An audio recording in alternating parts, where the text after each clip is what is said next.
दो लाइनें एल और एम है, तो एक नियम होता है कि यदि आप टू लाइन्स इंटरसेक्ट कर रही हैं तो वो क्या होते हैं, वर्टिकली अपोजिट एंगल, और वो क्या होते हैं, इक्वल। तो जैसे यहाँ वन इक्वल टू क्या हो जाएगा, थ्री, क्योंकि angle one equal to angle three क्या है, वर्टिकली अपोजिट एंगल। ऐसे टू इक्वल टू क्या हो जाएगा, फोर। ठीक है, इसमें देखो यहाँ भी टू लाइन इंटरसेक्ट कर रही हैं, एक लाइन ये एक लाइन ये, तो यहाँ सिक्स इक्वल टू क्या होगा, एट, और फाइव इक्वल टू क्या हो जाएगा, सेवन। तो इन यहाँ पर कितने एंगल हो गए वर्टिकली अपोजिट, ये फोर, वर्टिकली अपोजिट एंगल। बात क्लियर। सेकेंड कंडीशन तरीके के हैं। अल्टरनेट एंगल्स कौन कौन होते हैं, एक इंटीरियर और एक एक्सटीरियर। क्या होता है, टू लाइंस पैरेलल होंगी, ठीक है, ये कौन सी है, ट्रांसफर लाइन है, तो एक इस तरफ का एंगल और एक इस साइड का, तो ये कहलाएंगे इंटीरियर। तो यहाँ भी देखो, यहाँ फोर के आउटसाइड कौन सा है, फाइव, तो फोर और फाइव क्या है, अल्टरनेट इंटीरियर एंगल। और कौन हो जाएगा, थ्री की इक्वल क्या होगा, ऐसे। अगर एंगल वन ये बाहर का है, एक्सटीरियर एंगल क्या रहेगा, ये एट की इक्वल होगा, इसे क्या बोलेंगे, अल्टरनेट एक्सटीरियर एंगल। तो यहाँ one equal to angle eight हो जाएगा। ऐसे ये टू की इक्वल क्या होगा, सेवन। तो ये फोर एंगल्स क्या हैं, अल्टरनेट एंगल्स हैं। थर्ड देखिए, करस्पॉन्डिंग एंगल्स क्या होते हैं।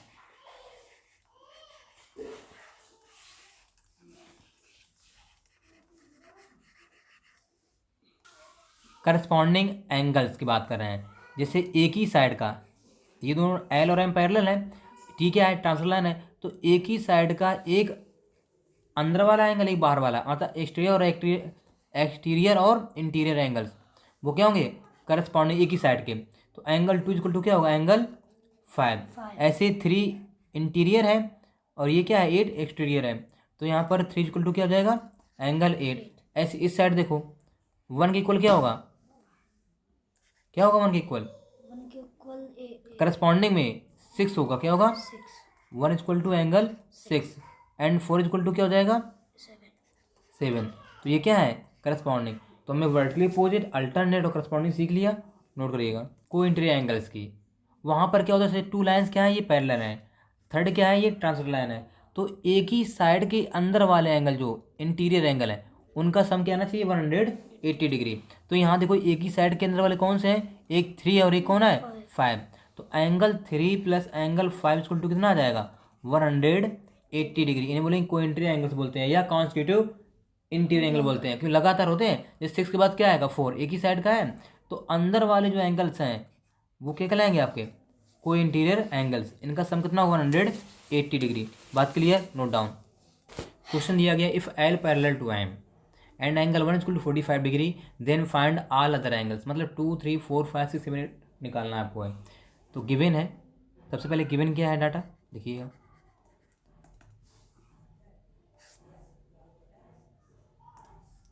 आपसे कहा गया L parallel to M and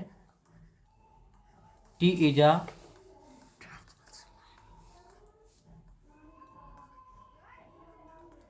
transversal line.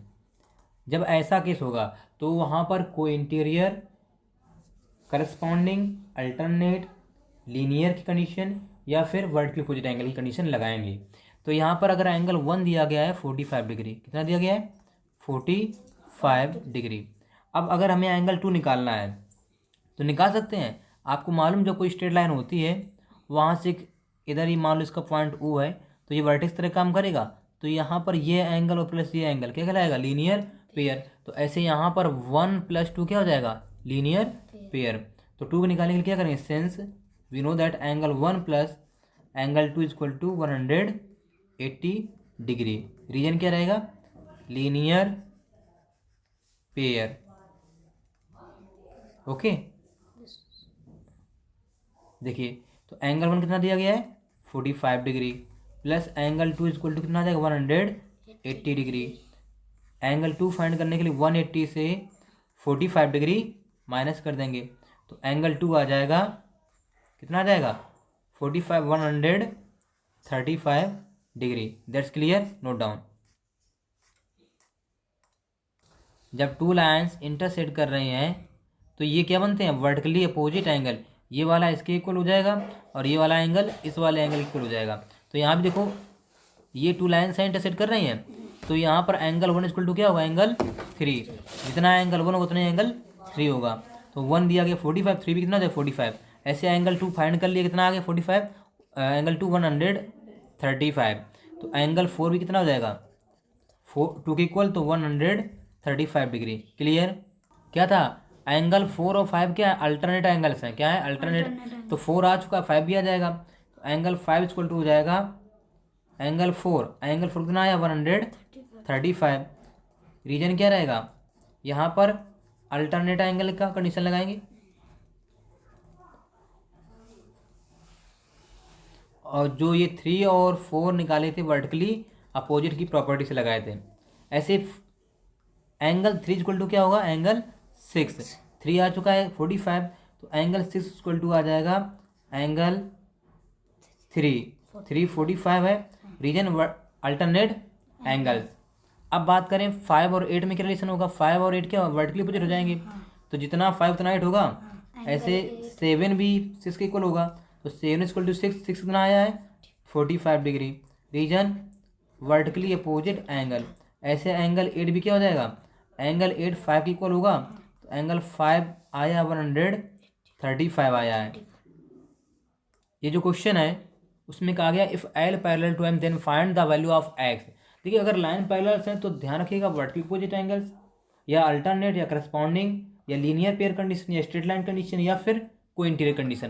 तो इस वाले सवाल में मुझे दिखाई दे रहा है कि एक ही साइड के एंगल हैं, तो x प्लस 40 इफ x, अगर मैं इन दोनों को ऐड करूंगा तो क्या होगा 180 degree equal, because these are alternate, नहीं दीज आर कोई इंटीरियर एंगल। अल्टरनेट कब होता है, जब ये एंगल इधर का, एक इधर का, एक इधर का, ये अल्टरनेट होता है। तो यहाँ पर ये हो जाएगा, तो यहाँ पर कोई इंटीरियर फॉलो करेंगे। यदि मैं x प्लस 40 डिग्री ऐड करूँगा तो ये क्या इक्वल हो जाएगा 180, बिकॉज दीज आर कोई इंटीरियर एंगल्स। कोई इंटीरियर या कॉन्स्टिट्यूटिव एंगल्स बोलेंगे, कोई इंटीरियर एंगल्स। अब यहाँ से देखो x plus x like terms हैं, तो ये कितना हो जाएगा 2x plus 40 degree equal to 180 degree. 2x equal to आ जाएगा 180 डिग्री। ये जाएगा लेफ्ट से राइट में, ट्रांसपोज करेंगे तो माइनस का हो जाएगा। यहाँ से 2x इक्वल टू आ जाएगा 140 डिग्री। x आ जाएगा 140 डिग्री अपॉन 2, x आ जाएगा 70 डिग्री। देखिए ट्राइंगल्स क्या, triangles 3 sided and 3 angles form polygon है। जो ऐसा एरिया जो 3 साइड से क्लोज्ड एरिया है वो क्या कहलाएगा वो पॉलीगॉन होता है, या 4 साइड से, या 5 साइड से, 6 साइड से, वो सब क्या पॉलीगॉन है। लेकिन जो 3 साइड से क्लोज्ड एरिया है वो ट्राइंगल, 4 साइड से तो क्वाड्रिलेटरल, 5 साइड से तो पेंटागन, 6 से तो हेक्सागन। तो इस तरीके से क्या बनते हैं पॉलीगॉन। अब बात करें ट्राइंगल्स की, बात कर रहे हैं तो ट्राइंगल्स में कितनी साइड होंगी 3। जैसे मान लो इसका नाम दे दिए ए बी साइड, ये बी सी, और ये कौन साइड होगी ए सी। तो देयर आर 3 साइड्स, कौन कौन सी हैं, A B, P C and C A. अच्छा, जहाँ 2 लाइन्स मीटअप करते हैं, ए बी और सी ए मीट कर रहा है, तो इसको क्या बोलेंगे वर्टिसेस बोलेंगे। बी क्या है वर्टेक्स है, सी क्या है वर्टेक्स। तो देयर आर 3 वर्टिसेस, कौन कौन सा, ए बी एंड सी। और जब 2 रेस का एक मीट पॉइंट होता है, कॉमन पॉइंट होता है, जैसे मान लो ये पॉइंट ए है, ये ए बी लाइन सेगमेंट है, और ये सी है, इन दोनों कॉमन पॉइंट क्या है ए, तो इसे बोलेंगे हम लोग वर्टेक्स। लेकिन जो इनसे मिलके जो बनेगा वो क्या कहलाएगा एंगल। तो यहाँ ये क्रिएट क्या हो रहा है एंगल ए। तो there are 3 angles in a triangle, angle A, angle B, angle C. Angle A को और हम कह सकते हैं क्या बी ए सी। वर्टेक्स कहाँ रहेगा मिडिल में, इसको बी ए सी भी कह सकते हैं, एंगल बी ए सी के नाम से भी जाना जाएगा, या फिर एंगल सी ए बी। सी और बी चेंज हो सकते हैं बट ए कहीं नहीं, ए मिडिल में ही रहेगा। ऐसे एंगल बी को भी 3 नाम से जानेंगे हम लोग, जैसे इसका नाम बी का ए बी सी हो सकता है, या फिर सी बी ए। ऐसे सी का नाम क्या होगा, एक तो ए सी भी हो जाएगा, या फिर बी सी ए। ठीक है, ट्राइंगल को हम अगर टाइप्स की बात करें तो इसको बेस्ड ऑन साइड्स और एंगल्स के हिसाब से डिवाइड करते हैं। 3 साइड के बेस पे होता है, 3 एंगल बेस पे, जैसे इक्विलेटरल ट्रायंगल, आइसोस्केल ट्रायंगल और स्केलेटल ट्रायंगल। कंडीशन क्या होती है, इक्विलेटर में ऑल साइड क्या होती हैं, all sides are equal, all sides are equal. और आइसोस्केल में क्या होगा, 2 साइड्स इक्वल होंगी, कितनी, 2 साइड्स इक्वल। और स्केलेटल में क्या होगा, all sides are not equal. Okay. Acute में क्या होगा, एक्यूट एंगल ट्रायंगल, जहां पर एंगल की बात करें, इसका एक एंगल क्या होगा, 0 से ग्रेटर होगा और 90 से क्या होगा, लेस होगा। कम से कम एक एंगल होगा जो 90 से लेस होगा। इस वाले केस में ईच एंगल क्या होगा, 90 से लेस होगा। यहाँ पर कम एक एंगल क्या होगा, 90 डिग्री होगा। सपोज दैट ये एंगल क्या है, 90 डिग्री है। इस वाले में ऑब्ट्यूस में क्या होगा, एक एंगल जो 90 से क्या होगा, ग्रेटर होगा, 90 से क्या होगा, ग्रेटर होगा, 180 से लेस होगा, 90 से ग्रेटर होगा और 180 से लेस होगा।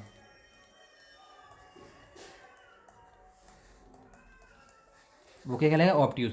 तो एक्यूट में 90 से लेस होगा, 0 से ग्रेटर होगा। एंड राइट एंगल, एक एंगल 90 डिग्री होगा। यहीं पर राइट एंगल में हम लोग पाइथागोरस थ्योरम पढ़ेंगे, ठीक है, जहाँ पर हाइपोटेनस, परपेंडिकुलर और बेस के बारे में सीखेंगे। ऑब्ट्यूस ट्रायंगल में क्या, ट्रायंगल में क्या होगा कि उसमें एक एंगल 90 से ग्रेटर होगा, 180 से लेस होगा, ठीक है। यही क्या है, आपके एंगल्स के हिसाब से बढ़ गया ट्रायंगल। और वहाँ साइड्स पे क्या है, इक्विलेटर में ऑल साइड इक्वल होंगी, आइसोस्केल में केवल 2 साइड्स इक्वल होंगी, और स्केलेटल में ऑल साइड डिफरेंट होगी। देखिए, some important properties of triangles. Angles opposite to equal sides are equal. देखिए, यदि साइड्स इक्वल हैं तो उसके अपोजिट एंगल भी क्या होंगे, इक्वल। जैसे हम कह रहे हैं आपसे कि P Q side P R equal है और क्यू आर भी आपस में क्या है, इक्वल। इस केस में side P Q equal to P R equal to Q R, ये कौन सा ट्रायंगल हुआ, इक्विलेटर, जहाँ पर आर साइड इक्वल होती हैं। तो इसके अपोजिट एंगल भी क्या होंगे, इक्वल। जैसे क्यू आर के अपोजिट एंगल कौन आएगा, पी आएगा, आएगा ना। ऐसे एंगल जो पी आर के, क्यू आर के अपोजिट पी आएगा, और पी आर के अपोजिट कौन सा एंगल आएगा, क्यू, और क्यू पी के अपोजिट कौन आएगा, पी क्यू के अपोजिट आर। तो angle P equal to angle Q equal to R हो जाएगा, समझे ना। तो अगर साइड्स इक्वल है तो उनके अपोजिट एंगल भी क्या होंगे, इक्वल होंगे। जैसे यहाँ पर मैं कह दूँ केवल ए बी और ए सी इक्वल है, आइसोसेलेस ट्रायंगल है ये, तो इसमें ए बी के अपोजिट कौन एंगल आएगा, सी, और ए सी के अपोजिट कौन एंगल जाएगा, ए सी के अपोजिट जाएगा angle B. If A B equal to A C then we can say angle B equal to angle C हो जाएगा। बात क्लियर। तो ये फर्स्ट कंडीशन में क्या था कि यदि साइड्स इक्वल हैं तो उसके अपोजिट एंगल क्या होंगे, इक्वल। सेकंड कंडीशन है कि sides opposite to equal angles are equal. यदि मान लो angle D equal to angle E है और ई इक्वल टू क्या एफ है, यहाँ पर तीनों एंगल क्या है, इक्वल। Angle D equal to angle E equal to angle F. तो इस केस में होगा क्या कि इसके जो अपोजिट साइड्स हैं, डी के अपोजिट कौन आएगा, ई एफ, एफ के अपोजिट कौन जाएगा, डी ई, और ई के अपोजिट जाएगा ये डी एफ साइड, है ना। एफ के अपोजिट डी ई और एंगल डी के अपोजिट ई एफ। तो यहाँ पर ये side E F equal to D equal to D F होगा। जैसे मान लो इसमें angle N equal to angle O है। If angle N equal to angle O है तो इस केस में एन के अपोजिट कौन साइड होगी, एम ओ या ओ एम कहो, और ओ के अपोजिट कौन जाएगा, एम एन या एन एम। तो ये क्या होंगे, इक्वल। यही प्रॉपर्टी है, sides opposite to equal angles are equal. उधर ऊपर वाले में फर्स्ट कंडीशन में angles opposite to equal sides are equal. यदि साइड्स इक्वल हैं तो उसके अपोजिट एंगल इक्वल होंगे, यदि एंगल इक्वल है तो उसकी अपोजिट साइड क्या होंगी, इक्वल। बात क्लियर। यहाँ पर angle A plus B plus C जो इंटर एंगल है, A plus B plus C कितना होगा, 180 डिग्री।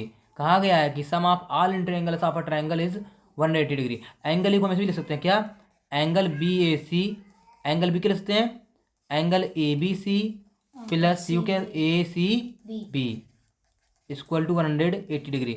इसमें कोई अंतर नहीं है। और या आप एंगल ए को CAB कह सकते हैं, या फिर एंगल बी को CBA कह सकते हैं, और एंगल सी को आप BCA कह सकते हैं। वो भी क्या आएगा 180 डिग्री। तो ये तीनों बातें सत्य हैं इस कंडीशन के लिए। Sum of any two sides, sum of any two sides length is always greater than third side।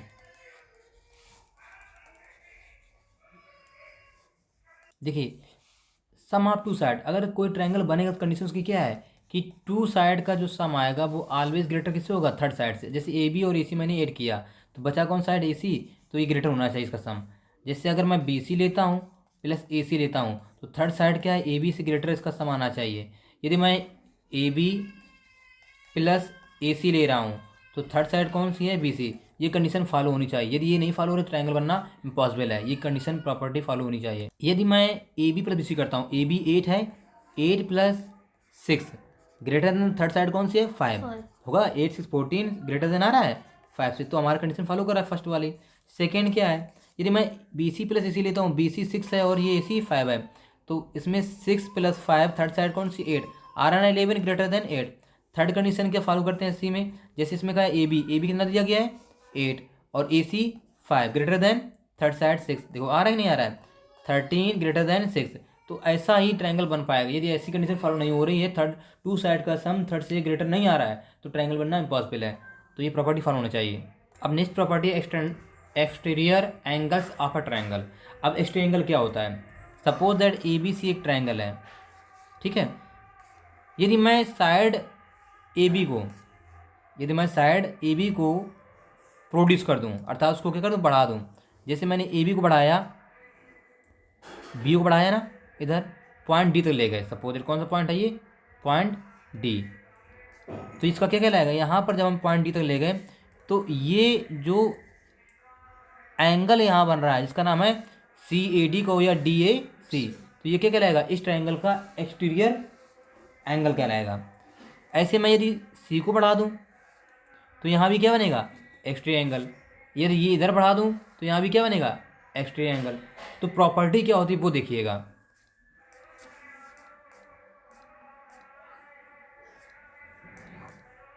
तो यहाँ प्रॉपर्टी एक्सटीरियर एंगल जो होता है वो sum of opposite interior angles होता है। सम ऑफ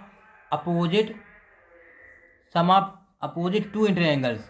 यहाँ टू एंगल्स होंगे, इसके अपोजिट कौन होंगे, देखो ये B होगा और कौन होगा, C। तो यहाँ पर इसका नाम ABC का हो या B का हो या CBA का हो, तो जो एक्सटीरियर एंगल है इसका नाम क्या है, CAD। Angle CAD equal to हो जाएगा एंगल ABC जिसकी हम B बात कर रहे हैं और प्लस ACB या फिर BCA, इन दोनों के सम के बराबर होगा। सपोज दैट ये अगर 100 डिग्री है तो सकता है ये 60 हो और ये 40 डिग्री, मतलब ये एंगल इन दोनों के सम के इक्वल आएगा। तो जो एक्सटीरियर एंगल होगा वो sum of opposite two interior angles के बराबर हो जाएगा।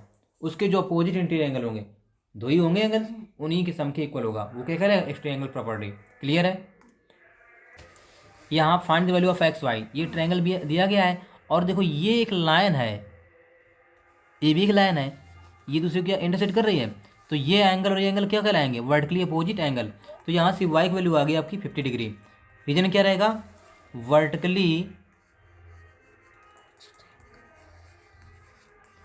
अपोजिट एंगल्स, इसलिए यहाँ पर Y की वैल्यू क्या होगी 50 डिग्री। जब टू लाइन इंटरसेक्ट करेंगी इस तरीके से तो वहाँ पर क्या बनेगा, वर्टिकली अपोजिट एंगल। ये एंगल इसके इक्वल हो जाएगा और ये वाला इसके इक्वल होगा। ये क्या कहलाता है, वर्टिकली अपोजिट एंगल। अब आओ ट्रायंगल में आपको Y मालूम चल चुका है 50 डिग्री, ये 60 है, थर्ड निकालना है X। तो आप जानते हैं सिंस एंगल सम प्रॉपर्टी क्या होती है, याद है, sum of all interior angle क्या होता है 180 डिग्री। तो यहाँ पर X है प्लस Y इस ट्रायंगल में है प्लस 60 डिग्री है equal to 180 degree. Reason angle sum property से ये सवाल कंप्लीट हो जाएगा। तो आपको X नहीं मालूम, Y मालूम चल चुका है, कितना आया 50 डिग्री प्लस ये 60 डिग्री इक्वल टू 180 डिग्री। तो x प्लस कितना हो जाएगा 110 डिग्री इक्वल टू 180 डिग्री। तो x आ जाएगा 180 डिग्री से माइनस करेंगे 110 डिग्री, तो x आ गया आपका 70 डिग्री। इस तरीके से सवाल ये कंप्लीट हुआ। समझ रहे बात को? बोलिए कोई दिक्कत? इसमें भी एक्स वाई निकालना है। आप देखिए, अगर हमें एक्स पता करना है, आप देख रहे हैं अभी मैंने पढ़ाया था एक्स ट्रायंगल प्रॉपर्टी पढ़ाई थी। यदि मैं एक्स प्लस 50 इक्वल टू क्या लिख दूँ 110 डिग्री, क्योंकि फार्मूला क्या होता है, एक्सटीरियर एंगल